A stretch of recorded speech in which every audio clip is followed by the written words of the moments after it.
Assalamualaikum warahmatullahi wabarakatuh. Waalaikumsalam warahmatullahi wabarakatuh. Selamat siang dan salam sejahtera. Yang terhormat Ibu Kepala Sekolah SMP Negeri 1 Pasangkayu, Ibu Asrian Nur SPD. Yang saya hormati Bapak Ibu Guru serta staf tata usaha SMP Negeri 1 Pasangkayu. Alhamdulillahirabbil alamin.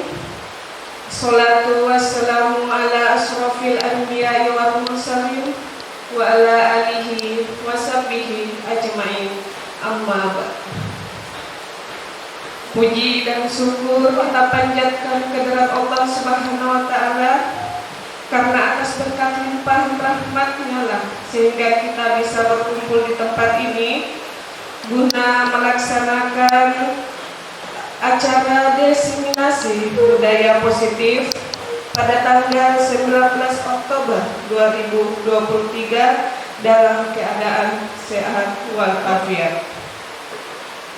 Serta salawat dan salam kita panjatkan atas junjungan kita kepada Nabi kita Muhammad Sallallahu Alaihi Wasallam, Nabi yang telah menjadi suri tauladan kita dari zaman dulu hingga sampai pada hari ini.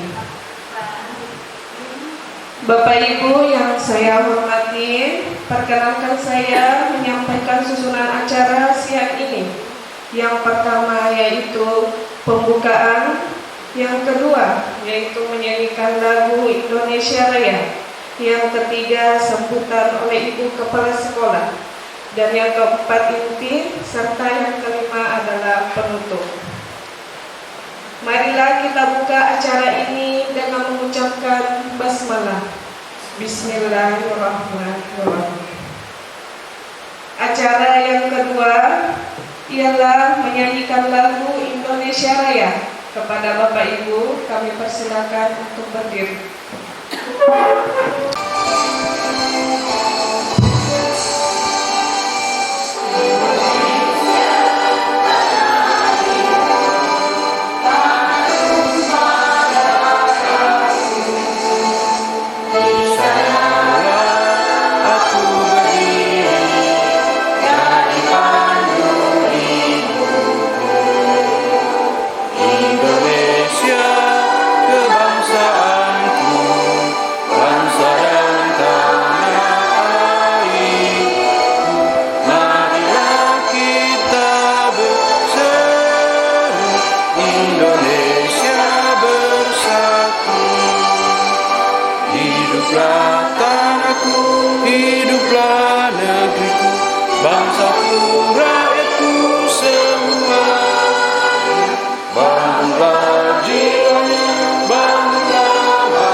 Bapak Ibu Guru dipersilakan untuk duduk kembali.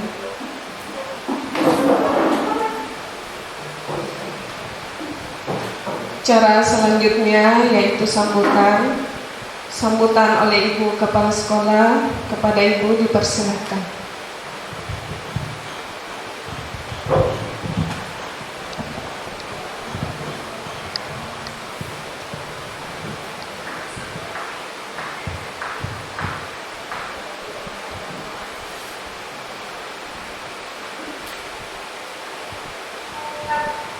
Warahmatullahi wabarakatuh.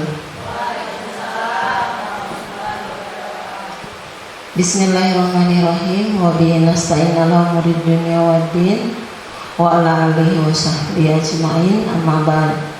Yang saya hormati Bapak Ibu guru yang sempat hadir di acara ini, dan yang terkhusus kepada CGP kita yang hari ini akan melaksanakan kegiatan diseminasi.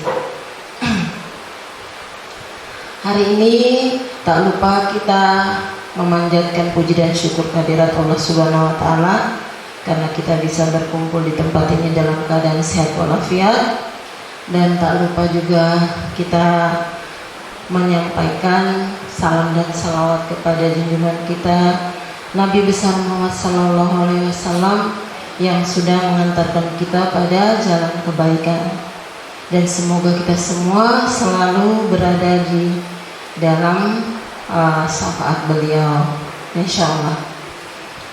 Hari ini kegiatan diseminasi budaya positif yang merupakan kegiatan dari calon guru penggerak kita. Sebenarnya diseminasi seperti ini juga sangatlah penting bagi kita semua, karena apapun budaya-budaya positif itu perlu kita sebarkan, perlu diberikan pemahaman kepada teman-teman dan kepada anak-anak siswa kita kelak juga. Ya, dalam kegiatan diseminasi ini kita perlu menyamakan persepsi kita apa-apa yang dimaksud dengan budaya positif itu. Ya, itulah yang nantinya akan dibahas dalam kegiatan kita ini, dan ini tentunya sangat berhubungan erat dengan profil pelajar Pancasila. Ya, ini pada kurikulum Merdeka, dan ini haruslah sama-sama kita memulai. Ya, sebenarnya ini budaya positif ini sudah terbangun sejak dahulu, cuma biasanya kegiatan ini harus ada penguatan lagi. Ya, seperti kegiatan diseminasi seperti ini, ya kegiatan yang perlu kita mengingatkan kembali apa pentingnya budaya positif itu kita ajarkan kembali kepada anak-anak kita semua. Jadi bisa saja Bapak Ibu guru memulai di dalam kelas bagaimana kita menyampaikan kepada anak-anak budaya-budaya apa saja yang perlu mereka pelihara, ya. Ya, salah satu contohnya misalnya bagaimana mereka bisa saling menghargai pendapat di dalam berdiskusi di dalam kelas, bagaimana mereka bisa saling menghargai antara sesama temannya meskipun agamanya berbeda.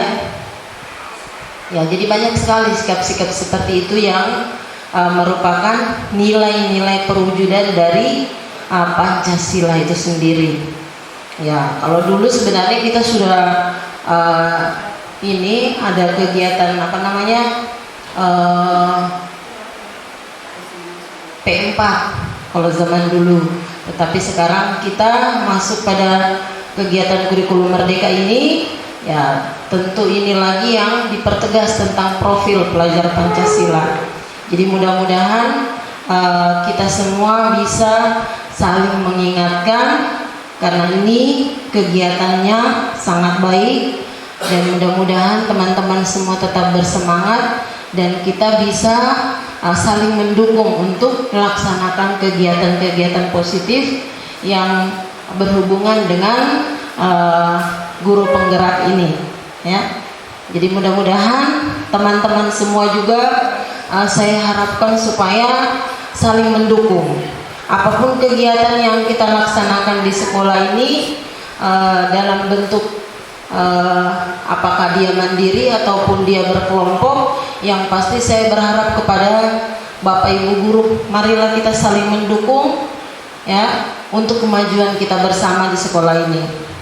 Ya, maju tidaknya sekolah kita itu tergantung dari kerjasama dari Bapak Ibu guru. Ya, kemudian apa-apa ilmu yang kita dapatkan dari kegiatan ini juga nantinya akan bisa kita implementasikan kepada murid-murid kita. Ya, mungkin itu saja dulu yang bisa saya sampaikan. Ya, mungkin isi pokok daripada kegiatan diseminasi ini mungkin akan dibawakan oleh calon guru penggerak kita. Demikian. Assalamualaikum warahmatullahi wabarakatuh.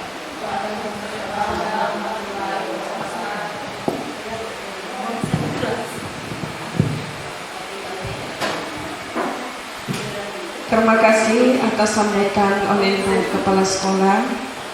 Acara selanjutnya kita masuk pada acara inti. Kepada Ibu Sukmayani SPD kami persilahkan. Ya, bismillahirrahmanirrahim. Assalamualaikum warahmatullahi wabarakatuh. Pertama-tama tentunya saya mengucapkan kepada Ibu Kepala Sekolah luangkan waktunya dalam ini. Tentunya juga saya juga berterima kasih atas dukungannya selama ini. Selama kurang lebih 2 bulan saya mengikuti program guru penggerak.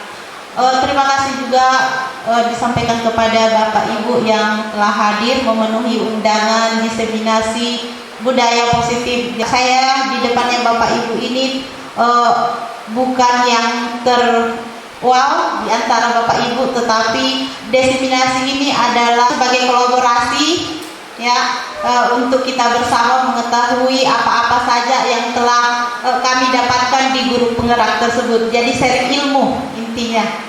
Ya, izin Bapak Ibu dan selain yang telah saya buat, tapi sebelumnya masuk ke sesuai dengan keyakinan dan kepercayaan kita masing-masing. Berdoa dimulai.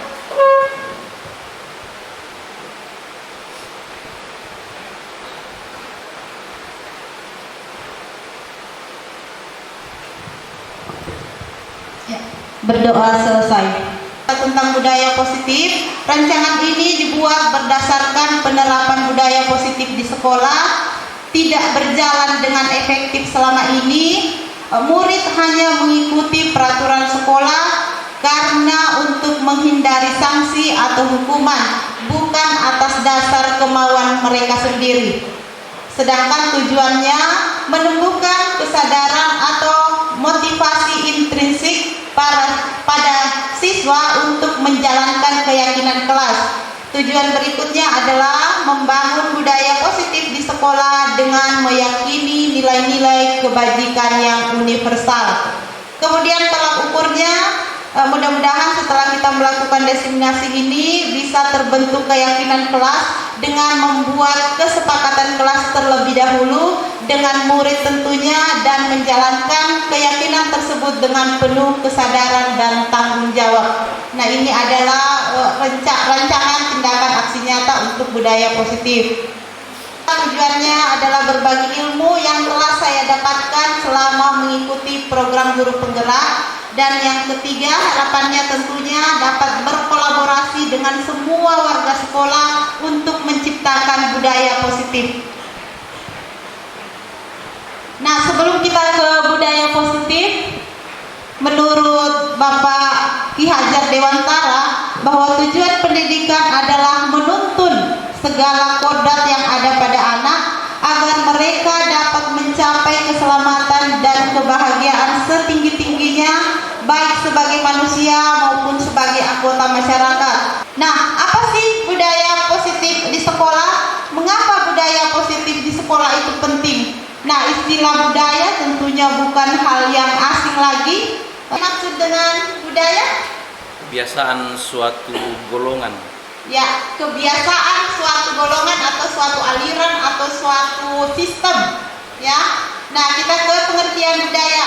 Pengertian budaya adalah sesuatu hal yang diperoleh tidak dalam waktu singkat, dimulai dengan melakukan hal-hal kecil terus-menerus secara konsisten dan didukung oleh suatu sistem dalam prosesnya menjadi karakter dan nantinya diharapkan menjadi budaya.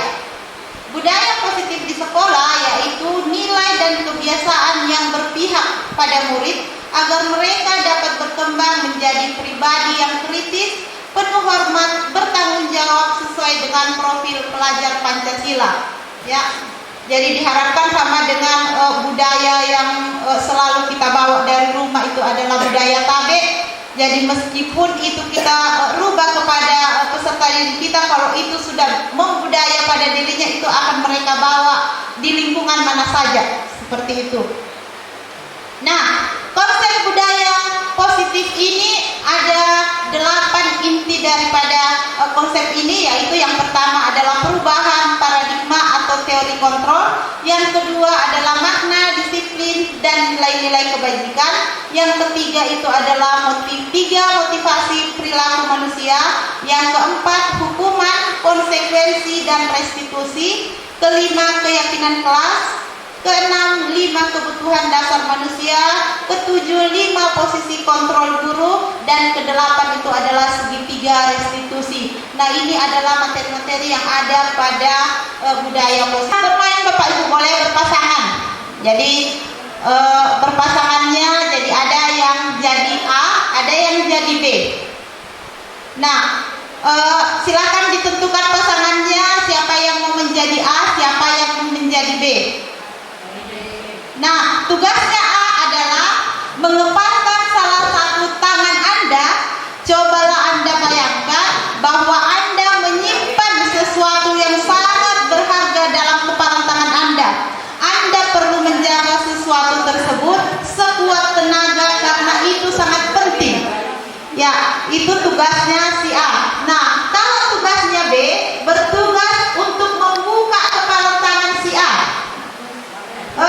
Membuka ini tentu dengan berbagai cara, bisa dengan membujuk, bisa dengan menghardik, bisa mengintimidasi, bisa memarahi, bisa menggoda, menggelitik, membujuk dengan hadiah uang dan lain sebagainya agar rekan Anda tadi itu bisa membuka kepalan tangannya.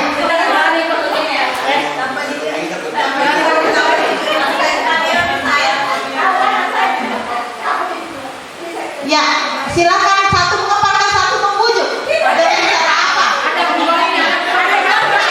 Oh, Ibu Eni berhasil dibuka dengan imbalan hadiah. Oh, berarti kalau yang lain, kalau Ibu Rahma dia terbuka kalau intimidasi, aku memaksa. Kemudian yang lain bagaimana? Oh, dia dibujuk dengan hadiah ya, atau harga sehingga dia membuka. Ada yang tetap menutup? Saya ketua. Ada yang tetap menutup? Paspornya. Bukan ibu saya. Ya, ada.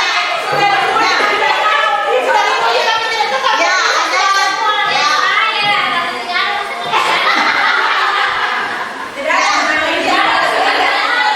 Ada beberapa teman yang dengan dibujuk itu bisa atau mau membuka kepalan tangannya, sedangkan ada yang memang mempertahankan apa yang menjadi prinsip tersebut, ya. Nah, kita lihat Bapak Ibu, apa yang sebenarnya yang kita lakukan. Nah, di sini ada perubahan paradigma dan teori kontrol. Sebenarnya ada namanya bahwa orang dewasa memiliki hak untuk memaksa.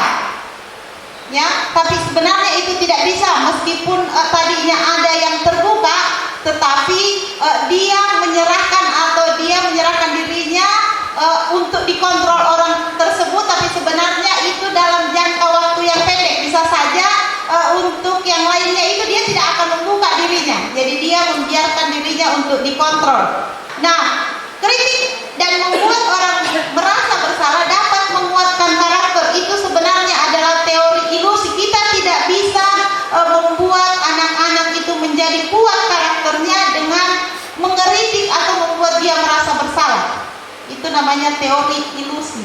Kemudian guru mengontrol muridnya, itu juga tidak. Dan penguatan positif, efektif, dan bermanfaat. Jadi tidak semuanya penguatan positif itu efektif dan bermanfaat. Nah, ada teorinya, ada namanya stimulus respon dan ada teori kontrol. Nah, stimulus respon mengatakan bahwa realitas atau kebutuhan kebutuhan kita sama, sedangkan teori kontrol mengatakan bahwa kebutuhan kita berbeda. Ya, semua orang melihat hal yang sama, semua orang memiliki gambaran yang berbeda. Jadi kalau misalnya anak-anak disuruh mengamati misalnya masjid, tidak semua pandangannya akan sama. Jadi yang lain bisa saja melihat lantainya saja, melihat catnya saja, melihat bangunannya saja, melihat halamannya saja. Nah, kita mencoba mengubah orang agar pandangannya sama. Tetapi kalau teori kontrol mengatakan bahwa kita berusaha memahami pandangan orang lain. Perilaku buruk dilihat sebagai suatu kesalahan, sedangkan teori kontrol mengatakan bahwa semua perilaku itu memiliki tujuan. Ya, jangan nanti anak-anak itu misalnya tanda kutip dia tidak mematuhi peraturan, itu kita anggap sebagai dia perilakunya buruk, tetapi sebenarnya dia berperilaku seperti itu karena memiliki tujuan. Kemudian orang lain bisa mengontrol saya, hanya Anda yang bisa mengontrol diri Anda sendiri. Saya bisa mengontrol orang lain, Anda tidak bisa mengontrol orang lain. Model berpikirnya menang kalah, sedangkan teori kontrol mengatakan bahwa model berpikirnya kita harus menang-menang semuanya. Nah, kita ke pengertian disiplin. Disiplin berasal dari kata atau bahasa Latin yaitu disiplin, yang artinya belajar diri, membuat orang menggali potensinya menuju sebuah tujuan yang dia hargai. Namun dalam budaya kita, makna kata disiplin telah berubah menjadi suatu yang dilakukan seseorang agar orang lain itu mendapatkan kepatuhan. Kecenderungan umum menghubungkan kata disiplin dengan ketidaknyamanan, bukan dengan apa yang kita hargai atau pencapaian suatu tujuan yang mulia. Disiplin adalah kemampuan memerintah diri sendiri dalam mengontrol dan menguasai diri untuk memilih tindakan yang mengacu pada nilai-nilai yang kita hargai dengan penuh tanggung jawab tanpa perintah dari orang lain. Nilai-nilai yang kita hargai adalah nilai-nilai kebajikan, sifat yang positif manusia yang merupakan tujuan yang ingin dicapai oleh setiap individu. Nilai-nilai dalam profil pelajar Pancasila yaitu beriman dan bertakwa kepada Tuhan Yang Maha Esa, berakhlak mulia, mandiri, bernalar kritis, berkebinekaan yang global, bergotong royong, dan kreatif. Inilah yang diharapkan kepada siswa untuk menumbuhkan nilai-nilai profil pelajar Pancasila. Selain berarti belajar, kata disiplin juga berasal dari akar kata yang sama yaitu murid atau pengikut. Untuk menjadi seorang pengikut atau murid, seseorang harus memahami betul alasan mengapa mereka mengikuti suatu aliran atau ajaran tertentu, sehingga motivasi yang terbangun adalah motivasi intrinsik, bukan motivasi ekstrinsik. Nah, kita lanjut motivasi perilaku manusia. Yang pertama itu adalah menghindari ketidaknyamanan atau hukuman. Itu adalah motivasi ekstrinsik. Yang kedua itu adalah untuk mendapatkan imbalan. Yang ketiga adalah untuk menjadi orang yang mereka inginkan, menghargai diri sendiri dengan nilai-nilai yang mereka percayai. Nah, tiga motivasi perilaku manusia ini kita perlu sebenarnya merestitusi peserta didik yang datangnya tepat waktu. Apakah memang dia memang tepat waktu datangnya karena dari dalam, atau dia datang tepat waktu itu karena dia menghindari hukuman? Karena anak murid kita tentunya tahu bahwa kalau pada hari Senin ini yang piket. Nah, kalau misalnya saya terlambat, pasti ada hukuman yang diberikan. Jadi tentunya untuk menghindari tersebut, dia datangnya tepat waktu. Jadi ada tiga motivasi perilaku manusia. Nah, yang kedua adalah untuk mendapatkan imbalan. Dia juga misalnya tahu bahwa hari Rabu misalnya piketnya wali kelas saya. Tentunya kalau saya datang tepat, biasanya wali kelas saya itu memberikan saya penghargaan. Oh iya, memang si A misalnya ini memang rajin seperti itu. Jadi ada beberapa anak yang termotivasi itu karena adanya imbalan. Nah, yang ketiga itu adalah memang dasarnya memang dia bagus. Ya, dia menghargai diri sendiri dengan nilai-nilai yang kita percayai. Jadi sebenarnya bukan hanya murid saja, harusnya kita juga pun seperti itu. Jadi kita harus sadar kita melakukan sesuatu itu termotivasi atas dasar apa, ya. Nah, kita ke hukuman, konsekuensi, dan restitusi. Nah, hukuman itu pengertiannya adalah bersifat satu arah. Jadi dia hukuman itu yang datangnya satu arah dari guru ke muridnya. Kalau misalnya ada yang didapat siswa yang terlambat, langsung disuruh lari-lari, berarti itu adalah hukuman. Hukuman bersifat satu arah tanpa melalui suatu kesepakatan. Hukuman diberikan bisa berupa hukuman fisik dan hukuman psikis.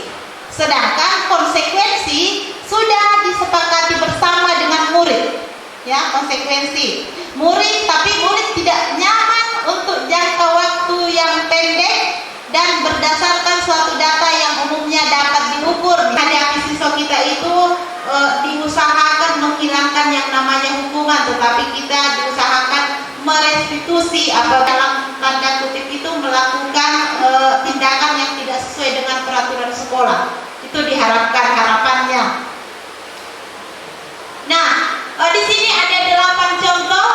Silakan Bapak Ibu perhatikan dari 1 sampai 8 ini yang mana merupakan hukuman, yang mana yang merupakan konsekuensi. Mencatat 100 kali dalam buku kalimat saya tidak akan terlambat lagi ke sekolah. Hukuman. Murid diminta berlari keliling lapangan karena memakai sepatu berwarna putih. Hukuman. Mengepel lantai karena menyenggol air di ember. Hukuman. Konsekuensi. Ada yang mengatakan hukuman, ada yang mengatakan konsekuensi. Ya. Murid diminta push up 15 kali karena ke kantin pas jam istirahat. Hukuman. Jam istirahat bukan. Jam istirahat. Murid diminta push up 15 kali karena ke kantin pas jam istirahat. Oh, berarti salah. Murid diminta push up 5 kali karena terlambat mengikuti jam olahraga. Hukuman atau konsekuensi? Tergantung guru mapelnya. Oh, tergantung guru mapelnya. Mengganti kertas tugas temannya karena sudah mencoret-coretnya. Konsekuensi. Menyapu halaman sekolah karena mengejek temannya. Hukuman. Ya, dihukum. Membawa temannya ke UKS karena kamu mendorongnya hingga terjatuh. Ya, konsekuensi sebenarnya perbedaan antara konsekuensi dan hukuman apabila ada hubungan korelasi antara hukuman yang diberikan dengan perilaku yang telah dia lakukan. Jadi kalau ada hubungannya itu adalah konsekuensi. Ya. Keyakinan kelas. Kenapa keyakinan kelas? Apa perbedaan antara keyakinan kelas dengan peraturan kelas? Nah, keyakinan kelas adalah nilai-nilai kebajikan atau prinsip-prinsip universal yang disepakati bersama secara universal atau secara keseluruhan. Menurut Gosen 1998, suatu keyakinan akan lebih memotivasi seseorang dari dalam atau motivasi intrinsik. Seseorang akan lebih semangat untuk menjalankan keyakinannya daripada hanya mengikuti peraturan. Ya. Nah, kita lihat dan keyakinan kelas dan nilai kebajikan yang dituju. Selalu kembalikan buku ke tempatnya. Sedangkan kalau keyakinan kelas nilai kebajikan yang dituju adalah tanggung jawab. Dilarang mengganggu orang lain, berarti kita menghormati orang lain. Hadir di sekolah 15 menit sebelum pembelajaran dimulai, berarti dia menghargai orang lain, komitmen dan disiplin. Dilarang melakukan kekerasan, berarti dia nilai yang dituju adalah keselamatan, menghormati orang lain. Dilarang menggunakan narkoba, berarti untuk kesehatan. Bergantian menunggu giliran, menghormati orang lain dan bersikap sabar. Selalu menggunakan masker, berarti untuk kesehatan dan keselamatan. Jangan berlari di dalam kelas, berarti keselamatan dan keamanan. Nah, seperti ini contohnya sebenarnya. Biasa anjurannya kita memakai helm, ya. Tetapi nanti biasanya kita pakai helm kalau ada razia, ada polisi. Nantinya dikasih tahu anaknya kita, muridnya kita, yaitu, nah, pakai helm karena di sana ada sweeping. Sebenarnya salah. Harusnya yang diberitahu itu adalah pakai helm karena untuk keselamatan. Jadi meskipun tidak ada sweeping, tidak ada polisi, tetap memakai helm karena nilai yang dituju itu adalah nilai keselamatan. Ya, jadi nilai yang kita yakinkan ke anak-anak itu bahwa seperti inilah yang harus kita sepakati. Jadi bisa terbentuknya keyakinan kelas dulu, semuanya kelas-kelas itu membentuk keyakinan kelas, kemudian dikerucutkan menjadi keyakinan sekolah. Nah, nanti kalau keyakinan sekolahnya sudah jadi di tingkat lebih atas, nanti kita sosialisasi dengan orang tua siswa bahwa inilah keyakinan-keyakinan kelas yang kita sepakati bersama di sekolah. Jadi kalau misalnya ada yang melanggar, tentunya akan ada konsekuensi, tetapi tetap konsekuensinya berkorelasi dengan apa yang kita berikan. Nah, berdasarkan penelitian adalah dihukum dengan penghargaan. Penghargaan menurut penelitian ada namanya penghargaan tidak efektif, penghargaan merusak hubungan, penghargaan mengurangi ketepatan, penghargaan menurunkan kualitas, penghargaan mematikan kreativitas, dan yang terakhir itu adalah penghargaan itu bisa saja sebagai penghukum. Tapi bukan berarti kita tidak bisa memberikan penghargaan kepada anak tersebut, tetapi kita lihat apakah memang penghargaan yang kita berikan ini benar-benar efektif kepada anak-anak. Itu misalnya penghargaan tidak efektif, contohnya seperti ini. Kalau kita memberikan penghargaan ke peserta didik dengan apa yang telah kita instruksikan, nah, penghargaan merusak hubungan. Jadi misalnya di dalam kelasnya kita itu tentunya kalau ada yang dikatakan, tentunya kalau kita sudah menentukan bahwa ini peringkat 1, nah tentunya peringkat 1 itu meluapkan kegembiraannya misalnya dengan tertawa-tawa dan mengejek temannya bahwa saya berhasil peringkat 1. Jadi itu namanya penghargaan bisa saja merusak suatu hubungan. Kemudian ada namanya penghargaan mengurangi ketepatan. Misalnya ada seorang siswa ini sebenarnya pintar dalam pelajaran matematika, tetapi dia membutuhkan waktu untuk menyelesaikannya. Tetapi karena kita memberikan penghargaan bahwa yang cepat selesai itu akan dapat nilai, jadi dia tidak memperhatikan lagi ketepatannya, dia hanya memperhatikan cepat selesai. Jadi penghargaan juga itu bisa mengurangi ketepatan. Kemudian penghargaan bisa menurunkan kualitas. Ini misalnya ada tugas proyeknya. Tugas proyeknya ini diberikan waktu misalnya tenggaknya 1 minggu, tetapi kita mengatakan kepada peserta didik bahwa yang bisa mengerjakan selama 3 hari dia akan mendapat nilai yang tinggi. Jadi yang tadinya dia ingin membuat kreativitas yang wow, tetapi karena kita memberikan waktunya itu supaya ada penghargaan yang diberikan, kita kurangi waktunya sehingga dia tidak memperhatikan lagi kreativitasnya. Dia hanya bagaimana supaya karyanya itu cepat selesai. Nah, penghargaan itu juga bisa menjadi hukuman. Ada kegiatan seperti ini, tentunya anak tersebut kan tahu batas kemampuannya sampai di mana. Tentu dia akan mengatakan dalam hatinya, pasti saya tidak terpilih, pasti itu lagi. Jadi dia merasa dihukum dengan penghargaan yang telah kita berikan kepada temannya tadi. Kita lanjut. Nah, ada namanya pemenuhan 5 kebutuhan dasar manusia. Kebutuhan dasar manusia ini, jadi kita ingin ingin berperilaku karena untuk memenuhi kebutuhan kita. Yang pertama itu adalah cinta kasih atau diterima, penguasaan, kesenangan, kebebasan, dan terbungkus dengan bertahan hidup. Nah, ada contoh kasus Bapak Ibu. Bapak A, guru SD Harapan Bangsa, sedang bingung menghadapi salah seorang murid di kelasnya bernama si B. Beberapa anak telah datang mengeluh bahwa si B seringkali meminta bekal mereka paksa. Jika Anda menghadapi situasi seperti Bapak A, apa yang akan Anda lakukan? Dan menurut Anda, apa alasan si B melakukan hal tersebut? Nah, si B ini mengambil terus bekalnya, meminta terus bekal sama teman-temannya.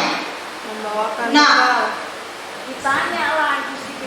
ya ditanya si B, tentunya dipanggil dulu ya. Nah, kemudian setelah ditanya, kita lihat alasannya apa. Nah, kita lihat di sini.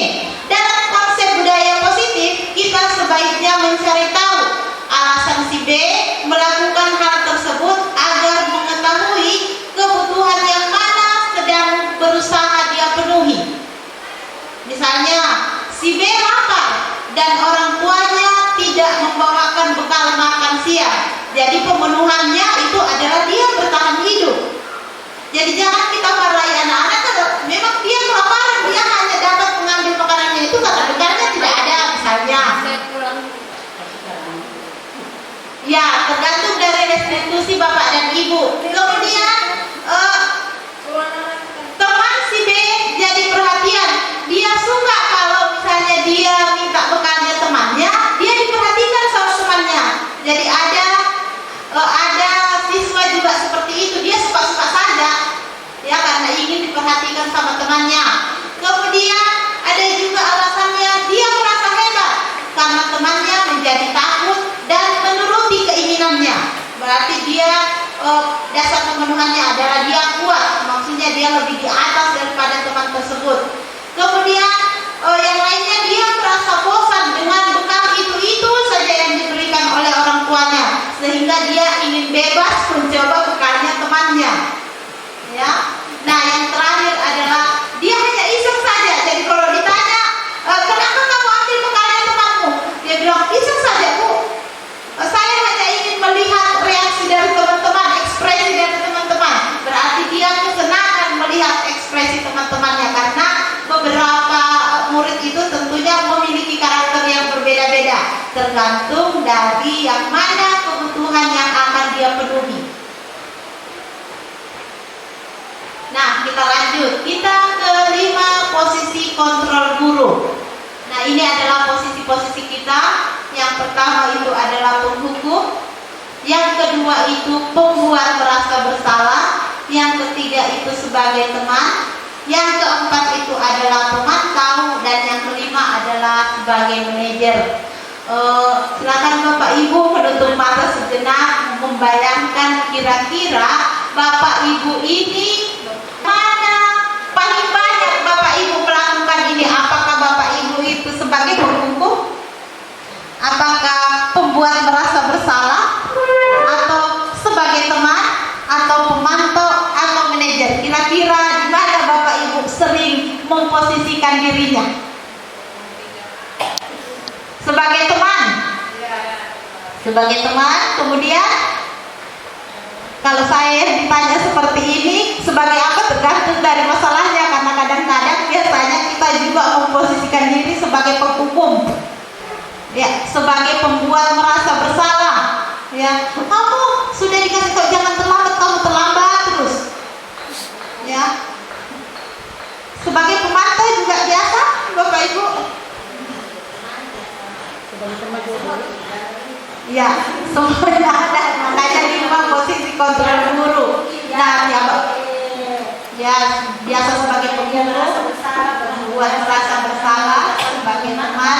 Apakah pernah kita melakukannya sebagai manajer, Bapak Ibu? Nah, tentu kita belum tahu mungkin bagaimana kalau kita posisinya sebagai manajer, apa yang harus kita lakukan. Ya, nah kita lihat posisi penghukum. Tentu posisi penghukum ini nada suara tinggi, mata melotot, jari-jari menunjuk dan menghardik. Hasilnya murid kita itu bisa saja marah dan dendam. Bisa saja setelah mereka kembali duduk, dia akan melampiaskan dengan apa yang ada di depannya. Bisa saja kalau dia misalnya sudah dihukum tadi, dia dapat kertasnya di atas meja ada pulpen, dia coret-coret saja untuk melampiaskan kekesalannya tadi. Atau bisa saja kalau dia dendam, ada kita punya motor dipindah baret kendaraan yang kita punya, jadi tergantung. Posisi yang kedua adalah posisi pembuat merasa bersalah. Nada suara memelas, sedih, bahasa tubuh merapat ke anak. Kamu bagaimana ya? Kamu sudah berjanji tidak akan terlambat lagi. Ibu benar-benar kecewa sama kamu. Hasilnya murid akan merasa bersalah, cenderung diam dan menyalahkan diri sendiri dan merasa menjadi orang yang gagal. Bisa saja dia menyakiti diri sendiri. Kemudian yang berikutnya adalah posisi teman. Tentunya nada suara akrab, bercanda, senyum, dan berusaha jenaka. Hasilnya murid akan senang dan akrab dengan gurunya. Hal negatifnya adalah posisi teman ini apabila suatu saat gurunya tidak membantu, maka murid akan kecewa. Nah, posisi teman juga biasanya hanya karena kita merasa temannya hanya kita saja yang didengarkan, yang lain tidak. Nah, kemudian posisi pemantau. Posisi pemantau berarti mengawasi. Pada saat mengawasi, kita bertanggung jawab atas perilaku yang diawasi. Hasilnya, murid memahami konsekuensi yang harus dijalankan karena telah melanggar salah satu peraturan sekolah. Guru tidak menunjukkan suatu emosi yang berlebihan, tapi membuat tidak nyaman muridnya karena selalu dipantau. Kita biasa memantau murid kita, apapun yang dia kerjakan kita pantau terus. Nanti menjadi catatan kalau kita ketemu dengan murid kita, tentu kita akan kasih tahu bahwa berdasarkan pantauan saya kamu seperti ini. Ya, jadi dia merasa tidak nyaman. Nah, yang terakhir yang kita harapkan posisi kita itu adalah sebagai manajer.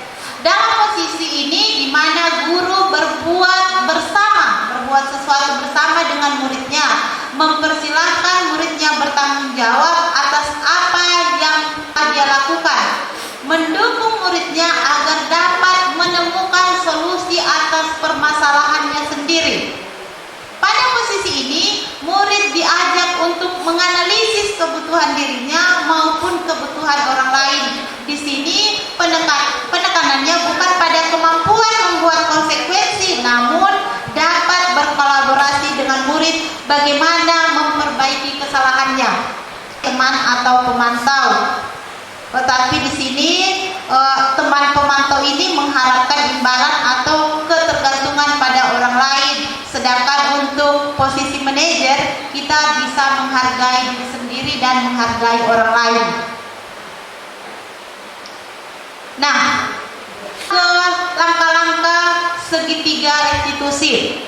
Nah, di sini ada 3 langkah pada segitiga restitusi. Yang pertama itu adalah menstabilkan identitas. Yang kedua adalah validasi tindakan yang salah. Yang ketiga adalah menanyakan keyakinan. Jadi yang perlu sebenarnya ingin menciptakan budaya positif itu harus tercipta dulu keyakinan kelas. Karena kita tidak bisa menanyakan kepada peserta didik keyakinan kelas kalau keyakinan kelasnya belum terwujud. Ya, apa-apa saja nilai yang akan dituju. Nah, segitiga restitusi juga ini ada di PMM, Bu. Ini juga ada aksi nyatanya, dan kemarin saya dengan Pak Arju dan peserta didik 2 orang itu telah melakukan aksi nyata tentang segitiga restitusi. Nah, segitiga restitusi ini diharapkan yaitu apabila murid kita berbuat kesalahan, kita bisa melakukan restitusi dengan langkah-langkahnya. Yang pertama itu adalah menstabilkan identitas. Dengan cara, kalau misalnya kita tanya apa yang kamu lakukan tadi, tentu dia akan membuat alasan dengan perilaku yang telah dia kerjakan. Nah, kita bisa menstabilkan menunjukkan identitasnya dengan berkata, oh iya memang semua orang pernah melakukan kesalahan. Tidak ada manusia yang sempurna. Kamu bukan satu-satunya orang yang pernah melakukan itu. Jadi kita menstabilkan identitasnya. Nah, yang kedua itu adalah kita memvalidasi tindakan yang salah. Meskipun tindakan yang salah, kita berusaha untuk memvalidasi atau kita mengerti. Dengan caranya bertanya adalah, kamu tentunya memiliki alasan mengapa kamu melakukan hal tersebut. Adakah cara yang lebih efektif untuk mendapatkan apa yang kamu butuhkan? Atau kita tanya, apakah dengan melakukan hal seperti tadi, misalnya kalau saya ambil kemarin itu contohnya, biasanya kita itu mengejek nama orang tua. Jadi saya ambil kesalahan yang kemarin seperti itu, restitusinya itu dengan cara menanyakan kepada peserta didik, kalau misalnya dia mengejek temannya seperti itu, bagaimana keadaannya? Apakah dengan cara tersebut itu efektif untuk mendapatkan apa yang kamu butuhkan? Nah, yang terakhir itu adalah menanyakan keyakinan. Nah, keyakinan kelas, kita bertanya kepada peserta didik kita, keyakinan kelas apa yang telah kita sepakati bersama? Nilai-nilai apa yang belum kamu tunjukkan? Kamu ingin menjadi orang seperti apa? Jadi diharapkan nantinya kalau peserta didik itu melakukan sebuah kesalahan, kita bisa melakukan langkah-langkah sesuai dengan segitiga restitusi. Nah, yang terakhir adalah terima kasih Bapak Ibu telah bersama mendengarkan atau kita sharing tentang budaya-budaya positif yang telah saya dapat. Berikan kesempatan kepada Bapak Ibu apabila ada yang ingin ditanyakan. Ada yang bertanya?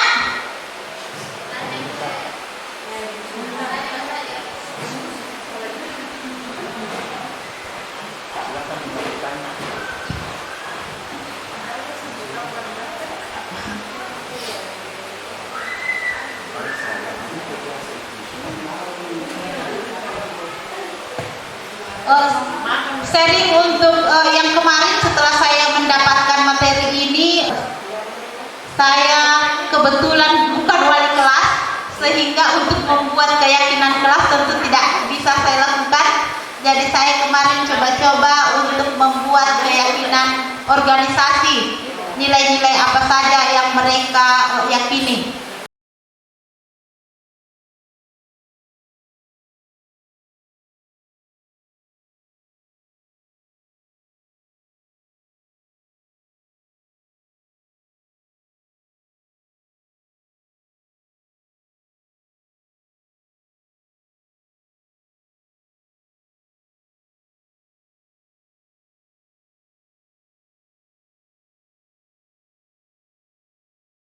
Video tentang segitiga restitusi yang saya lakukan kemarin. Jadi sebenarnya tugas ini dalam mengupload di PMM itu sudah 2 tugas yang bisa saya penuhi. Yang pertama itu adalah segitiga restitusi. Jadi kalau Bapak Ibu ingin membuat aksi nyata tentang segitiga restitusi, langkah-langkahnya seperti tadi. Kemudian yang kedua itu ini membuat diseminasi. Jadi ini juga ada. Jadi kalau Bapak Ibu ingin membuat aksi nyata dan diupload di PMM, seperti ini bentuk diseminasi daripada segitiga restitusi yang sempat saya lakukan kemarin.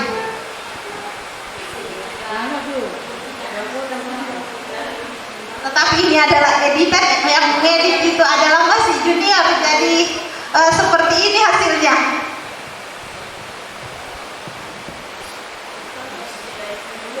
Dibantu buat aksi nyatanya. Boleh kita sama-sama belajar.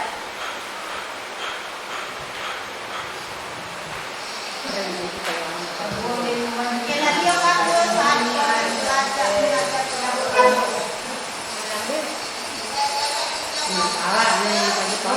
Jadi kita harus buat kasus dulu.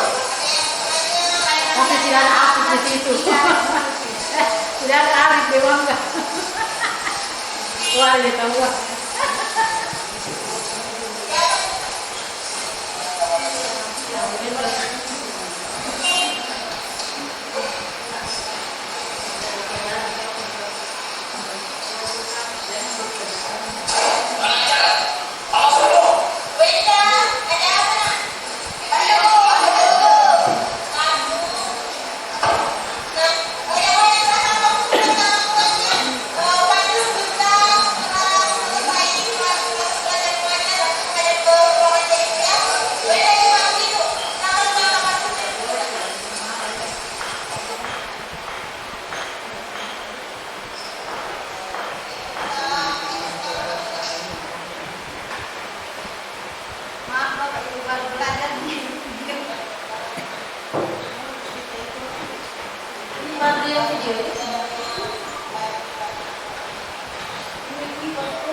Ya, silakan kerjakan tugasnya.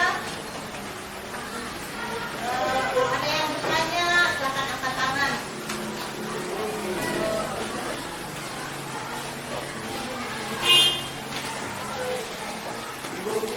Siapa tuh? Oh, boleh.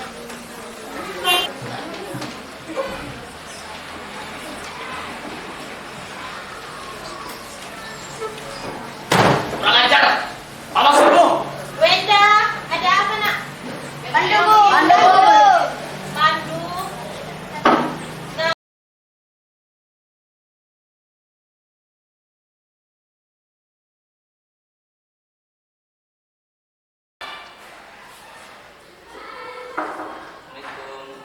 Waalaikumsalam. Ya, silakan duduk. Tahu tujuannya Wenda dipanggil ke ruangannya Ibu? Iya, Bu. Nah, bagaimana perasaannya Wenda? Apa yang Wenda rasakan? Saya kesal dan marah, Bu. Apalagi nama orang tua saya diolok-olok, Bu. Ibu pun akan seperti itu apabila Ibu di posisinya Wenda, apalagi membawa nama orang tua. Masalahnya adalah apakah dengan berkata kasar seperti itu dapat menyelesaikan masalah? Tidak, Bu. Saya hanya refleks mengatakan itu, Bu. Ya, juga apakah Wenda sadar bahwa dengan berkata seperti itu, berkata kasar, bagaimana tanggapan teman-temannya Wenda di kelas yang sudah mengenal Wenda bahwa Wenda itu salah? Saya minta maaf. Nah, baiklah. Masih ingat keyakinan kelas yang pernah kita rancang bersama? Iya, Bu. Apa saja yang kita percayai dan nilai-nilai apa saja yang belum Wenda tunjukkan? Iya, Bu. Saling menghargai, saling menghormati, dan tidak berkata kasar, Bu. Nah, dari kejadian tadi, apakah Wenda sudah menunjukkan bahwa kita itu harus bersikap baik, saling menghormati, dan saling menghargai?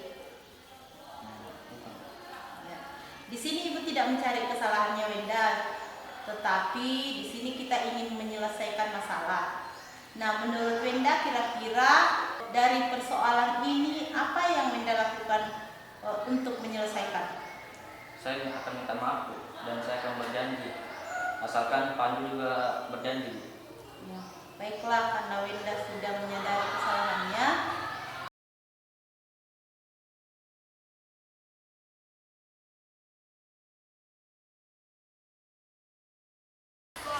Perkenalkan, nama saya Ibu Sri Madya Runda Yudhistira.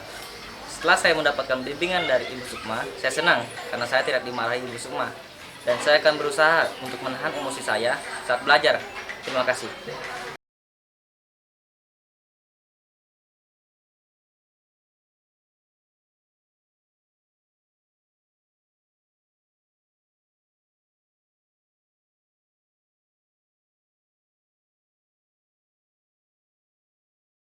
Assalamualaikum warahmatullahi wabarakatuh. Perkenalkan, nama saya Win Ramadhani dari kelas 8F. Perkenalkan, nama saya Aulia Zahra dari kelas 7D. Perkenalkan, nama saya Aryan Alda dari kelas 8F.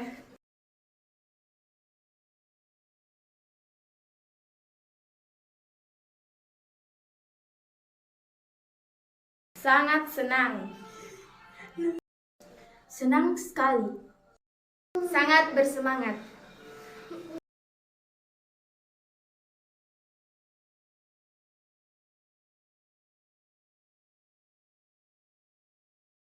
Sangat penting.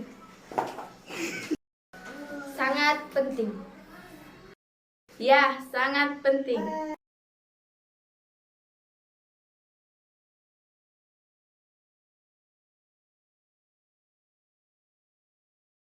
Dapat menumbuhkan rasa tanggung jawab. Dapat membuat kita lebih disiplin. Agar kita lebih baik dari sebelum-sebelumnya dan menaati peraturan.